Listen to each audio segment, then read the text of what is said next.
حي على الفلاح.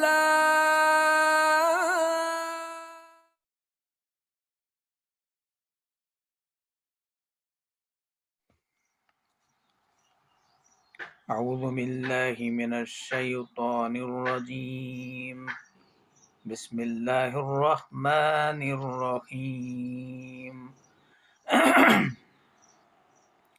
وَيَسْأَلُونَكَ عَنِ الرُّوحِ قُلِ الرُّوحُ مِنْ أَمْرِ رَبِّي وَمَا أُوتِيتُم مِّنَ الْعِلْمِ إِلَّا قَلِيلًا وَلَئِنْ شِئْنَا لَنَذْهَبَنَّ بِالَّذِي أَوْحَيْنَا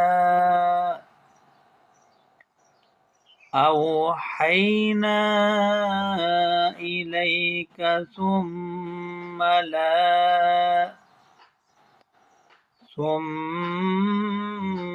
لَا تَجِدُ لَكَ بِهِ عَلَيْنَا وَكِيلًا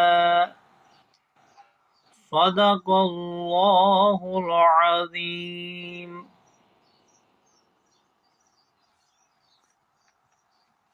رب اشرح لی صدری ویسر لی امری واحلل عقدۃ من لسانی یفقہوا قولی، آمین یا رب العالمین۔ معزز و مکرم ناظرین و ناظرات، السلام علیکم ورحمۃ اللہ وبرکاتہ۔ سورہ بنی اسرائیل کا رکوع نمبر 10، اس کی چند آیات کی تفسیر آپ کے سامنے آج کے درس میں بیان کی جائے گی انشاءاللہ، اور بڑی اہم آیات ہیں یہ جن کا درس آپ کے سامنے ابھی پیش کیا جائے گا۔ نبی اکرم صلی اللہ علیہ وسلم کو مخاطب کر کے اللہ تعالیٰ فرما رہے ہیں اس رکوع کی پہلی آیت میں، وَيَسْأَلُونَكَ عَنِ الرُّوحِ،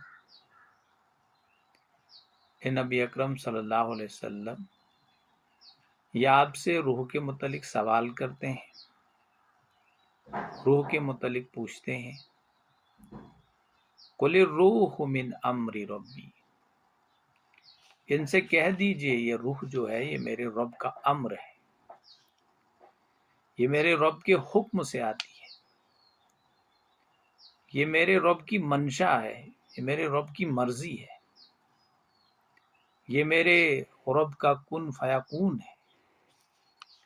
وَمَا أُوتِيتُم مِّنَ الْعِلْمِ إِلَّا قَلِيلًا، اور نہیں تمہیں دیا جاتا ہے مگر تم لوگوں نے، وَمَا أُوتِيتُم مِّنَ الْعِلْمِ إِلَّا قَلِيلًا، اور نہیں تمہیں دیا جاتا ہے مگر بہت کم علم، یا علم میں سے تم نے بہت کم علم پایا۔ مولانا مودود نے اس کا جو ترجمہ کیا ہے کہ مگر تم لوگوں نے علم سے کم ہی بہرا پایا، گویا کہ تمہیں بہت کم علم نصیب ہوا۔ اب یہ جو آیت ہے یسألونک عن الروح، قرآن مجید کی بڑی معروف آیت ہے، اور اکثر و بیشتر اس کو کوٹ کیا جاتا ہے جب موت و زندگی کا کوئی سوال پیدا ہوتا ہے یا کوئی موضوع زیر بحث ہوتا ہے، تو روح جو ہے، روح کا کنسیپٹ جو ہے قدرتی طور پر سامنے آ جاتا ہے۔ تو روح کو ڈیفائن کرنے کے لیے، کیونکہ روح کی کیفیت کیا ہے، روح کی حیت کیا ہے، روح کسے کہتے ہیں، روح کے معنی کیا ہے، روح کون سی شے ہے، یہ انسان کی سمجھ سے بہت بالا تر ہے۔ اس لیے انسان مسلمان مومن جو اللہ پر یقین رکھتا ہے، قرآن مجید پر ایمان لاتا ہے، وہ قرآن مجید کی آیات سے اس کا جواب دینے کی کوشش کرتا ہے، تو اس سلسلے میں اس آیہ مبارکہ کو کوٹ کیا جاتا ہے، یسألونک عن الروح قل الروح من امر ربی۔ لیکن یہ جو آیت ہے یہاں پر جو لفظ روح استعمال ہوا ہے،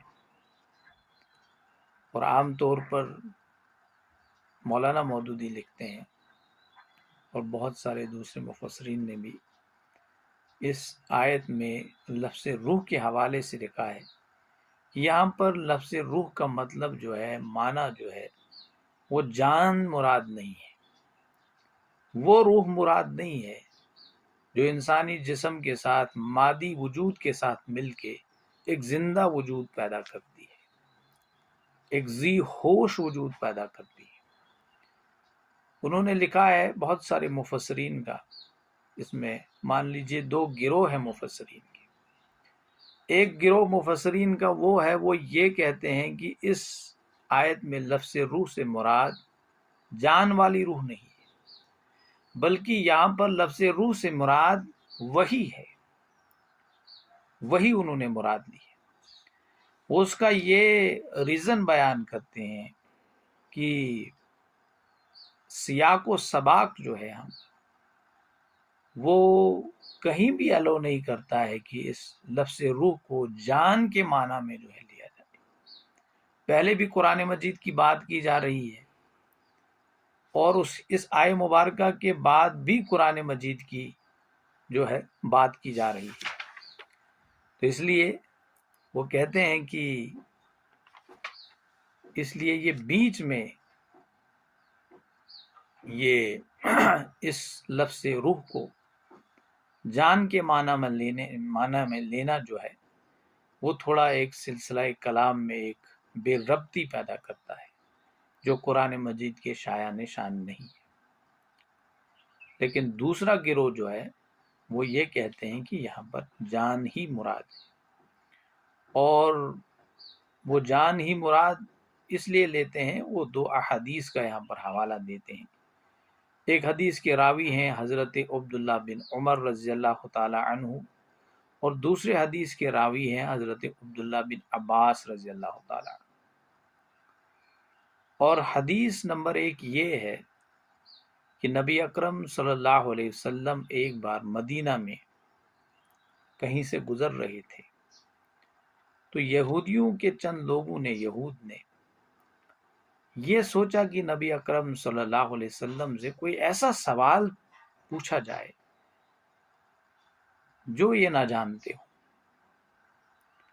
اور انہوں نے جا کے ہی رسول رحمت صلی اللہ علیہ وسلم سے روح کے متعلق سوال کیا، اور نبی اکرم صلی اللہ علیہ وسلم، حدیث میں آیا کہ آپ کے پاس اس وقت ووڈن چھڑی تھی، ایک سٹک تھی، اس پہ ٹیک دے کر آپ صلی اللہ علیہ وسلم انتظار کرنے لگی وحی کا۔ اس وقت یہ وحی نازل ہوئی ہے کہ ان سے کہہ دیجئے روح جو ہے یہ امر رب ہے، میرے رب کا حکم ہے۔ تو یہاں پر یہ مدینہ میں واقعہ پیش آیا ہے، اس لیے بہت سارے مفسرین یہ کہتے ہیں کہ واقعہ مدینہ میں آیا ہے۔ تو یہ کیسے ممکن ہے کہ یہاں بیچ میں، کیونکہ سورت مکی ہے تو بیچ میں یہ مدینہ کی آیت جو ہے مدنی، اور بہت اس میں کوئی مطلب کہا بھی نہیں گیا ہے کہ مدنی آیت ہے جو صرف سورہ بنی اسرائیل میں بیچ میں جو ہے جوڑ دی گئی۔ لیکن جو یہ مانتے ہیں کہ یہاں جان مراد ہے، وہ کہتے ہیں کہ اب رسول اللہ صلی اللہ علیہ وسلم نے جواب تو دیا کہ ان سے کہہ دیجئے کہ یہ روح جو ہے یہ میرے رب کے حکم سے آتی ہے۔ انہوں نے کہا کہ اس وقت رسول اکرم صلی اللہ علیہ وسلم نے توقف کیا، یہ جو ہے پہلے ہی آیت نازل ہوئی ہے مکہ میں، دوبارہ یہاں پر رسول اکرم صلی اللہ علیہ وسلم نے اسی مکی آیت کا حوالہ دے کر ان کو جواب دیا۔ ایک تو یہ ہے، دوسرا یہ ہے کہ نبی اکرم صلی اللہ علیہ وسلم کے پاس قریش کے چند لوگ آئے جو پہلے یہودیوں کے پاس گئے تھے کہ تم ہمیں کچھ ایسے سوالات بتاؤ جن کے پوچھنے پر یہ جو نبی بنا پھرا بیٹھا ہے نبی اکرم صلی اللہ علیہ وسلم کے متعلق وہ کہتے ہیں لاجواب ہو جائیں. تو یہودیوں نے انہیں کہا کہ 3 سوالات ان سے پوچھیے. ایک تو اصحاب کہف کے بارے میں، اور ایک ذوالقرنین کی دیوار کے بارے میں، اور ایک سوال اس روح کے بارے میں. اگر وہ تینوں کا جواب دیتے ہیں تو مان لیجئے کہ ہم اسے ایکسپٹ نہیں کرتے. اگر پہلے دو کا جواب دیتے ہیں اور ایک چھوڑ دیتے ہیں تو وہ صحیح ہے.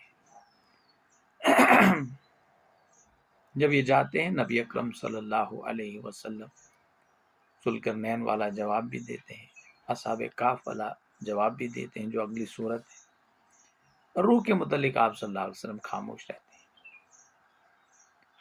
تو یہاں سے گویا کہ یہودیوں پر بھی یہ بات منکشف ہوئی. تو پہلے ہی قرآن نے خود کہا ہے سورۃ البقرہ میں، یہ قرآن مجید کو ایسے جانتے ہیں جیسے اپنی اولاد کو جانتے ہیں. یہ نبی اکرم صلی اللہ علیہ وسلم آپ کو بھی ایسے جانتے ہیں جیسے اپنی اولاد کو جانتے ہیں. ان کی کتابوں میں بے شمار پیشن گوئیاں آپ کے متعلق وارد ہوئی ہیں. یہ کیسے ممکن ہو سکتا ہے کہ ان کی کتابوں میں آپ کی پیشن گوئی کے متعلق بے شمار جملے موجود ہیں، آیات موجود ہیں، ورسز موجود ہیں، اور پھر بھی یہ آپ کا انکار کریں. وہ آیا ہے کہ وہ آپ کو جانتے ہیں جیسے اپنی اولاد کو جانتے ہیں. تو بہرحال تو یہ گویا کہ یہ سمجھ لیجئے 2 لوگ ہیں، 2 گروہ ہیں. لیکن بعض حضرات کہتے ہیں کہ اس میں کوئی اختلاف ہے ہی نہیں. آپ اس کو وحی کے طور پر بھی لے سکتے ہیں کہ وحی کی کیا کیفیت ہے، کیونکہ قرآن مجید میں روح القدس جو ہے، پاک روح کا لقب، روح القدس کا لقب حضرت جبرائیل علیہ الصلوۃ والسلام کے لیے بھی اللہ تعالیٰ نے جو ہے وہ استعمال کیا ہے. تو اس کے حساب سے بتایا جا رہا ہے کہ قرآن جو ہے جو وحی کی صورت میں نبی اکرم صلی اللہ علیہ وسلم پر اترتا ہے، اس کی حیت، اس کی کیفیت، یہ نازل کیسے ہوتا ہے. یہ نبی اکرم صلی اللہ علیہ وسلم جو کہتے ہیں کہ مجھ پہ نازل ہوتا ہے، اس نازل ہونے کا پروسیس کیا ہے. تو انہیں سمجھایا جا رہا ہے کہ یہ تم نہیں سمجھ سکتے، یہ تمہارے فہم سے بالاتر ہے.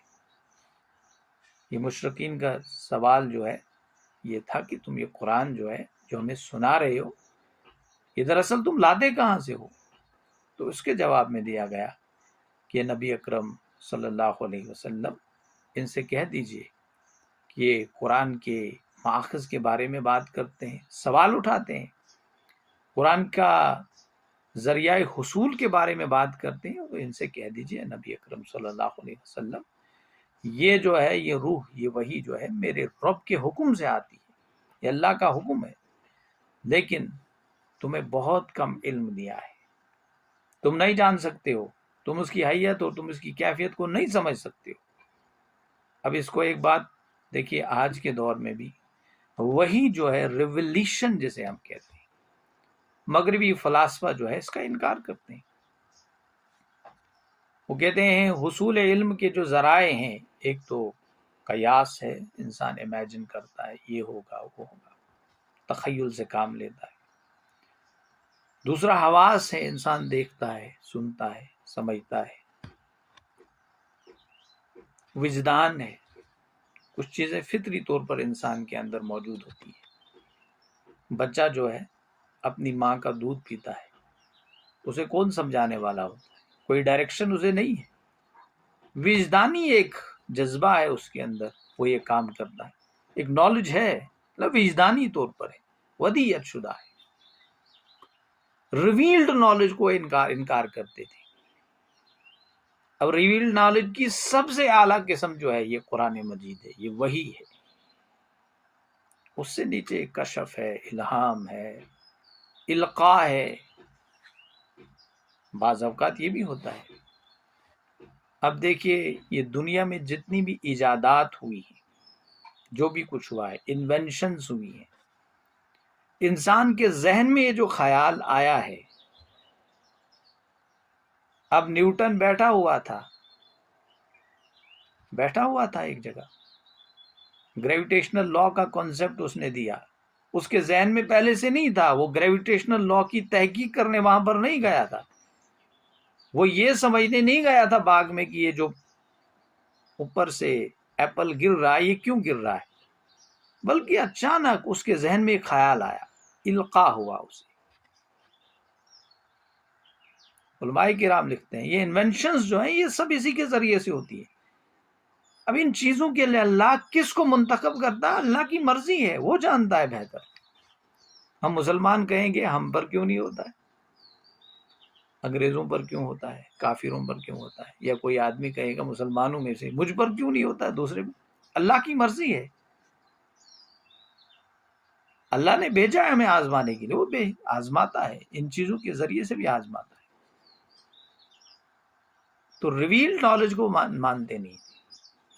علامہ اقبال سے ایک بار کسی نے سوال کیا، مغربی کسی، مجھے ان کا نام یاد نہیں ہے، ڈاکٹر اسرار صاحب نے اپنی تفسیر میں تعارف قرآن، جو ان کی تفسیر سورۃ الفاتحہ سے پہلے انٹروڈکشن آف دا قرآن، اس میں بڑا انہوں نے گویا تعارف لکھا ہے، اس میں ریویلڈ نالج کے حوالے سے علامہ اقبال کا ایک مغربی اسکالر ہی ہے، وہ پرنسپل تھا کہیں پاکستان کی کسی کالج میں، اس زمانے میں تو ہندوستان تھا سارا، ہندو پاک، تو اس نے سوال کیا اسے، کیا تم اتنے بڑے فلسفی ہو، اتنے بڑے دانا بینا ہو، اتنے بڑی نابغہ شخصیت ہو، کیا تم وحی کو مانتے ہو؟ میں تو نہیں گویا، اس کا کہنے کا مطلب تھا آئی ڈونٹ ایکسپٹ اٹ، میں ریویل نالج کو ایکسپٹ نہیں کرتا ہوں۔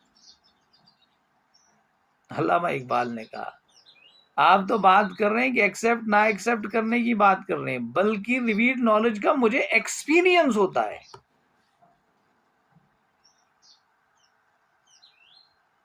انکار اور اقرار کی بات کو یک طرفہ رکھ کے آپ یہ بات کیجئے کہ مجھے اس کا ایکسپیرینس، پرسنل ایکسپیرینس ہوتا ہے، تجربہ ہوتا ہے۔ وہ حیران ہو گیا کہ علامہ اقبال گویا کہ یقین رکھتے ہیں، ایمان رکھتے ہیں، نہیں ایمان اور یقین ہی نہیں بلکہ اس پروسیس سے گزرتے ہیں۔ انہوں نے کہا کیسے، ہاؤ از اٹ پاسبل؟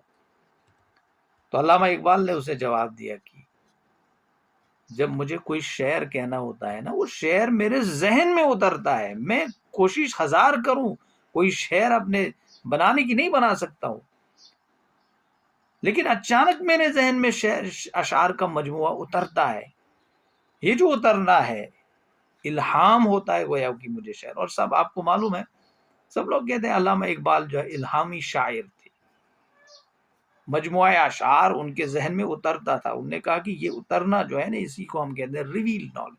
قرآن تو بہت بلند پایا کلام ہے، وہ تو نبی اکرم صلی اللہ علیہ وسلم پر ریویل ہوا ہے، اس کی کیفیت بھی ہم کو نہیں سمجھ سکتے ہیں وہ کیا ہے، کیونکہ قرآن خود کہتا ہے وما اوتیتم من العلم الا قلیلا، تمہارے پاس اتنا ملکہ نہیں ہے، تمہارے پاس اتنا نالج نہیں ہے کہ تم اس کو سمجھ سکتے ہو۔ اب اس ریویل نالج کے انکار کرنے کی وجوہات جو پہلے زمانے میں لوگ کہا کرتے تھے، اب سائنسی دور تھا جب یہ شروعات ہوئی تھی، انکار کیا، نہیں جی وی ڈونٹ، یہ الہامی چیزیں ہم نہیں تسلیم کریں گے۔ لیکن کیا یہ بھی انسان انکار کرے؟ پھر آج میں یہاں پر ڈوڈا میں بیٹھ کے، امریکہ میں کوئی آدمی ہوگا یا زمین کے ایک کونے میں ہوگا، وہاں سے دوسرے کونے میں ملاقات کر رہا ہوں، بات کر رہا ہوں، اس تک میرا پیغام پہنچ رہا ہے، کس کے ذریعے سے؟ ریڈیائی لہروں کے ذریعے سے۔ تو یہ ریڈیائی لہریں تو موجود تھی، کیا یہ ممکن ہے کہ میں اس کا انکار کروں؟ کیا یہ ممکن ہے؟ میں اس کا انکار نہیں کروں، یہ پاسبل ہے، یہ پاسبلٹی نہیں ہے بلکہ پاسبل ہے، ہوتا ہے، ایسا پریکٹیکل ہے۔ تو آج جو ہے وہی جو ہے ریویل نالج کے انکار کرنے کی وجوہات جو بیان کرتا تھا انسان، وہ سب بالکل سائنس کی وجہ سے، جب سائنٹیفک ریولوشن آیا، وہ خود اب اس کا جو ہے اقرار کر رہا ہے کہ نہیں، ریویل نالج کے جو ہے وہ ممکنات ہیں۔ جیسے آج انسان کوشش کر رہا ہے، یہ جو کائنات ہے، جب یہ بگ بینگ ہوا ہے، دھماکہ ہوا ہے، اس وقت جو دھماکے کی جو ویوز تھی ان کو کیپچر کرنے کی کوشش کر رہا ہے. اور سائنسدانوں نے ایک تجربہ کیا تھا. تجربہ یہ کیا تھا انہوں نے کہ یہ کائنات جب ابتدا میں جب یہ اس کو مطلب بنی ہے، اس وقت کی جو آواز تھی ان سائنسدانوں نے اس کو کیپچر کیا ہے، اس کو ریکارڈ کیا ہے. عجیب و غریب قسم کی آواز. ڈاکٹر سمیع اللہ ملک صاحب ایک بہت بڑے کالم نگار ہیں، بہت بڑے مصنف ہیں، اور دنیا کی مختلف یونیورسٹیز میں جا کے لیکچرز دیتے ہیں، بڑے بڑے BBC، الجزیرہ وغیرہ پہ. اور ان کا یہ ہے، میں ان کے مضامین پڑھتا ہوں. ایک طرف تو ایک بہت بڑے عالم دین بھی ہیں، دوسری طرف سے ایک بہت بڑے سیاسی مبصر بھی ہیں اور سیاسی تجزیہ نگار بھی ہیں. ان کے مضامین جو ہے بالکل بیلنسڈ ہوتے ہیں. ان میں قرآن مجید کی آیات، احادیث کا ریفرنس. بعض اوقات ہم دیکھتے ہیں جو ہمارے کالمنسٹ حضرات ہوتے ہیں وہ کسی سیاسی موضوع پہ لکھتے ہیں، پھر یک طرفہ چلے جاتے ہیں. قرآن کی آیات کا ریفرنس ان کے ہاں بہت کم ہوتا ہے. وہ عالم بھی ہیں، مفتی بھی ہیں، ایک بہت بڑے انجینئر بھی ہیں، ایک بہت بڑے مصنف بھی ہیں، مبصر بھی ہیں اور تجزیہ نگار بھی. ان کے مضامین میں بڑے پڑھتا ہوں. انہوں نے ایک مضمون لکھا تھا اور انہوں نے اپنے مضمون میں یہ بات لکھی تھی کہ یہ جو انہوں نے ریکارڈ کی یہ آوازیں بہت ہی ڈراؤنی آوازیں تھیں جب یہ کائنات جو ہے وہ بن رہی تھی. تو یہ سب چیزیں موجود ہیں ہمارے یہاں. میں آپ سے بات کر رہا ہوں، ابھی آپ مجھے وہاں دیکھ پا رہے ہیں، تو ویوز کے ذریعے سے ممکن ہے کہ آپ مجھے دیکھ رہے، وہ کیپچر ہو رہی ہے. آپ کا موبائل یا آپ کی جو بھی ہے سسٹم آپ وہ کیپچر کر رہا ہے. تو سائنسدان بھی ان سب چیزوں کو کیپچر کرنے کی کوشش کر رہے ہیں. وہ اپنے مضمون میں یہ بھی لکھتے ہیں کہ پھر آخرت میں اللہ تعالیٰ یہ فرماتے ہیں کہ ہم سب کو کھڑا کریں گے، سب سے پوچھیں گے، ہر ایک کو اپنی کتاب اپنے سامنے دی جائے گی. ہر ایک انسان کو اس کے سامنے جو کچھ اس نے کیا ہے وہ گواہی، وہ سب اس کے سامنے اسکرین پہ لایا جائے گا. یہ دیکھ تو نے یہ گناہ کیا تھا اس وقت. کہتا یہ آج سائنس جب یہ کام کرنے کے لیے جا رہی کہ آج سے ہزاروں اور سینکڑوں سال پہلے جو کچھ ہوا ہے ان کی ویوز کو پکڑنے کی کوشش کر رہی ہے، تو اللہ تعالیٰ تو قادر مطلق ہے، کیا وہ نہیں یہ کر سکتا ہے؟ تو سائنٹیفک ریولیوشن، یہ بات وہی کے ضمن میں بات ہو رہی ہے کہ یہ کیفیت کیا ہے. تو قرآن نے کہا، اب دیکھیے یہ تو مان لیجئے کہ یہ ایک منطقی بات ہے کہ ہمیں قبول کرنا ہے اور انسان کو قبول کرنا چاہیے. اب دوسری اس پہلو کی طرف آئیں گے. ایک تو یہ تفسیر اس کی ہے کہ یہ آیت جو ہے مفسرین لکھتے ہیں کہ سیاق و سباق میں، اس سلسلہ کلام میں بے جوڑ سی محسوس ہوتی ہے اگر اس روح کا مطلب ہم یہاں پر جو ہے صرف جان لیں گے. بعض مفسرین جو ہیں، جسے روح القرآن کے مفسر ہیں ڈاکٹر اسلم صاحب، اسلم صدیقی صاحب، انہوں نے لکھا ہے، انہوں نے کہا بیچ والا راستہ اختیار کرتے ہیں اور اس میں کوئی اختلاف بھی نہیں ہے. جان والا معاملہ بھی اختیار کریں گے اور وہی والا معاملہ بھی اختیار کریں گے. اختلاف یہ اختیار کریں گے، اختلاف ممکن ہی نہیں. اب جان والا معاملہ کیا ہے؟ علامہ شبیر عثمانی رحمۃ اللہ علیہ، انہوں نے ایک اس پہ بڑا کام کیا ہے روح پہ، اور ایک چھوٹا سا کتابچہ بھی لکھا ہے انہوں نے روح پر. بڑا زبردست کتابچہ ہے. بہت سارے مفسرین نے اس کا ریفرنس دیا ہے. معرف القرآن کے جو مفسر ہیں انہوں نے ریفرنس دیا ہے ان کا.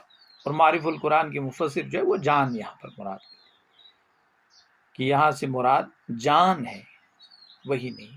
وہی بھی مانتے ہیں کہ اس میں کوئی وہ نہیں. تدبر قرآن کے مفسر جو ہے مولانا امین حسن اصلاحی، وہ بھی وہی کی طرف جاتے ہیں. دعوت القرآن کے مفسر جو ہے شمس پیر زادہ صاحب، وہ بھی وہی کی طرف جاتے ہیں. ڈاکٹر اسرار صاحب وہی کی طرف جاتے ہیں. اب جان سے مراد علامہ شبیر عثمانی رحمۃ اللہ علیہ کے کہ اللہ تعالیٰ نے یہاں فرمایا ہے یسألونک عن الروح قل الروح من امر ربی وما اوتیتم من العلم الا قلیلا. یہ روح کے متعلق آپ سے پوچھتے، ان سے کہہ دیجئے آپ کہ یہ اللہ کا امر ہے یہ دو چیزیں ذرا ہم ابھی سمجھنے کی کوشش کریں گے. ایک ہوتا ہے عالم خلق اور ایک ہوتا ہے عالم امر. روح عالم امر میں سے. خلق کیا ہے؟ دیکھیے اللہ تعالیٰ فرماتے ہیں قرآن مجید میں خلق السماوات والارض وما بینہما، ہم نے زمین و آسمان کو پیدا کیا اور جو بھی کچھ اس کے درمیان ہے، یہ خلق ہے. امر کسے کہتے ہیں؟ کائنات چل رہی ہے، سورج مدار میں سورج بھی چل رہا ہے، زمین بھی چل رہی ہے. جسے آپ ان فی خلق السماوات والارض واختلاف اللیل والنہار والفلک التی تجری فی البحر بما ینفع الناس، اب پڑھتے ہیں نا قرآن میں کہ بے شک اللہ تعالیٰ جو ہے زمین و آسمان کی خلق میں، زمین و آسمان کی تخلیق میں بے شمار اللہ نے نشانیاں پیدا کی. واختلاف اللیل والنہار، اور یہ اختلاف لیل و نہار کا ہے، کبھی رات آ رہی ہے کبھی دن. رات اور دن کی وجہ آپ کو معلوم ہے، زمین بھی گھوم رہی ہے، سورج بھی چل رہا ہے، سب کچھ ہو رہا ہے، ریوالو بھی ہو رہی ہے، روٹیشن بھی ہو رہی ہے. ایک تو اللہ نے ان سب چیزوں کو پیدا کیا ہے، ٹھیک. اب یہ جو کام کر رہی ہیں یہ کیا ہے؟ کیوں کر رہی ہیں؟ یہ امر ہے، یہ اللہ کا حکم ہے، انہیں کام کرنا ہے، کرنا ہے. سورج کو مشرق سے نکلنا ہے، مغرب میں ڈوبنا ہے، یہ امر ہے. یہ جو چل رہا ہے، یہ چلنے کا کام، سورج ذات خود خلق ہے، لیکن یہ جو چلنے کا کام ہے یہ امر ہے. یہ کیوں چل رہا ہے؟ اللہ کا حکم ہے. روٹیشن اور ریولیوشن کیوں ہو رہا ہے، ریوالویشن کیوں ہو رہی ہے؟ اللہ کا امر ہے. اب ہمارے اندر روح ہے، یہ روح کیا چیز ہے؟ انسان کا بھی اس کی مادی شکل تو نہیں ہے روح کی. ڈاکٹر ابراہم لاس اینجلس کے ایک بہت بڑے سائنسدان تھے، آج بھی ہیں، موجود ہیں، بہت بزرگ ہیں. یہ بھی میں نے ڈاکٹر سمیع اللہ ملک صاحب کا ایک مضمون ہے اس میں پڑھا تھا. انہوں نے لکھا تھا کہ لاس اینجلس کے ایک ڈاکٹر ابراہم ہیں، انہوں نے انسانی روح کو سمجھنے کے لیے 5 سالوں میں 1200 ایکسپیریمنٹس کیے، تجربات کیے. یہ انسانی روح کیا ہے؟ انسانی روح کا وزن حاصل کرنے کے لیے انہوں نے 1200 تجربات کیے. اب انہوں نے کیا کیا؟ جو قریب المرگ لوگ تھے، موت کے بالکل قریب تھے، پہلے ان کا وزن کیا تھا. انہوں نے ایک بہت حساس آلہ اس کے لیے جو ہے وہ بنایا، اس پہ ان کو لٹیتا تھا اور ان کی وزن کرتا تھا، اور ان کے اس کے بعد وزن کرنے کے بعد نوٹ کرتا تھا ان کا وزن یہ ہے. جب ان کی پوری موت ہو جاتی تھی، موت کے واقع ہونے کے بعد پھر ان کا وزن کرتا تھا. اب وہ کیا کرتا تھا؟ جو پھیپھڑوں میں آکسیجن رہتی تھی اس کا وزن علیحدہ سے، کیسے اس نے آلہ بنایا تھا، آئی ڈونٹ نو ان نے پورا وہ کیسے کیا تھا. تو المختصر انہوں نے کہا کہ صرف 21 گرام جو ہے انسان کے وزن میں فرق رہ جاتا ہے، 21 گرام کم ہو جاتا ہے. یہ 21 گرام جو ہے اس نے کہا یہ انسانی روح ہے، اس نے کہا یہ انسانی روح ہے، 21 گرام.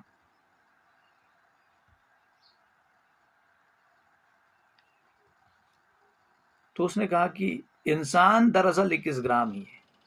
یہاں سے بڑا پیارا نقطہ بھی، اب کس حد تک ان درست ہوگا، کیا ہوگا، واٹ ایور، لیکن اس نے کوشش کی تھی ڈاکٹر ابراہم نے کہ انسانی روح کا وزن معلوم کرے. اور وہ ملک صاحب لکھتے ہیں کہ انسانی روح جو ہے یہ 21 گرام جو ہے، یہ 21 گرام کا انسان اللہ کا باغی بن چکا ہے، 21 گرام روح ہے. اب وہ روح کیسی ہے، کیا ہے، وی کانٹ ایکسپلین دیٹ. وہ سیدھا اللہ تعالیٰ نے یہاں پر فرمایا ہے کہ آپ ان سے کہہ دیجئے یہ عالم امر میں سے. تو اللہ تعالیٰ سے دعا کرتے ہیں کہ پروردگار ہمیں سوچنے سمجھنے کی توفیق عطا فرمائے اور عمل کرنے کی توفیق عطا فرمائے. آج ایک ہی آیت کا درس ہو پایا، انشاءاللہ کل کے درس میں بقیہ آیات جو بچی ہیں ان پر بھی بات ہوگی مختصراً. وآخر الدعوانا ان الحمد للہ رب العالمین. آمین ثم آمین۔